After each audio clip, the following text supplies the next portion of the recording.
नियमित कर्ज भरणाऱ्या शेतकऱ्यांना महाराष्ट्र शासनानं प्रोत्साहनपर अनुदान म्हणून 50,000 रुपये जाहीर केले होते। यापैकी अद्याप काही शेतकऱ्यांना अनुदान मिळालं नसल्यानं अनेक शेतकरी संतप्त झालेत। महाराष्ट्रातील नियमित कर्ज भरणाऱ्या प्रामाणिक शेतकऱ्यांना शासनानं प्रोत्साहनपर अनुदान म्हणून 50,000 रुपये देण्याचं जाहीर केलं होतं। त्यापैकी काही शेतकऱ्यांना यापूर्वी 50,000 रुपये अनुदान देण्यात आलंय, तर सध्या काही शेतकऱ्यांना अनुदान देण्याचं सुरू आहे। मात्र सोसायटींसह बँकेत कर्ज काढणाऱ्या शेतकऱ्यांना प्रोत्साहनपर अनुदान मिळत नसल्यानं शेतकरी हवालदिल झालेत।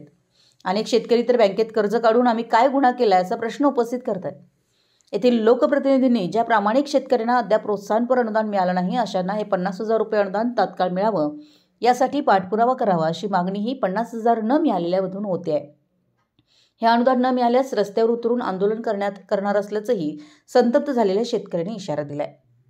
मराठी एस न्यूजसाठी कुरुंदवाडहून संदीप अडसूळ। माझे नाव अजित धोंडीराम अतिवडे, राहणार हेरवाड। मी एक हेरवाड येथील पूरग्रस्त शेतकरी आहे।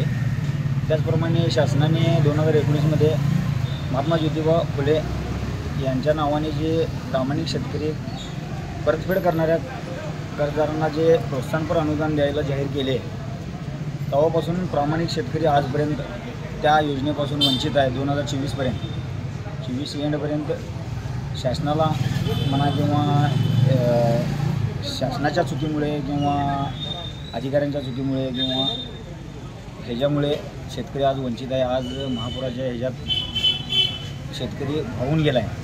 त्यात ही परवाची यादी लागली प्रोत्साहनपर अनुदानची 50,000ची, त्यात सोसायटीवाल्यांची नावं आल्यात। सोसायटीवाल्यांची बी नावं त्यात अजून येणं बाकी आहे। माझ्यासारखी शेतकरी बँकेत पीक कर्ज काढलेला आहे, त्यांची नावं तर नाहीत अजून। मग असं कितीवर तुम्ही शेतकऱ्यांच्या जखमीवर मीठ चोळत राहणार? देऊच नका ना, देणारच होता तर मग 2019ला जाहीर केलेल्या वेळेला का दिलं नाही?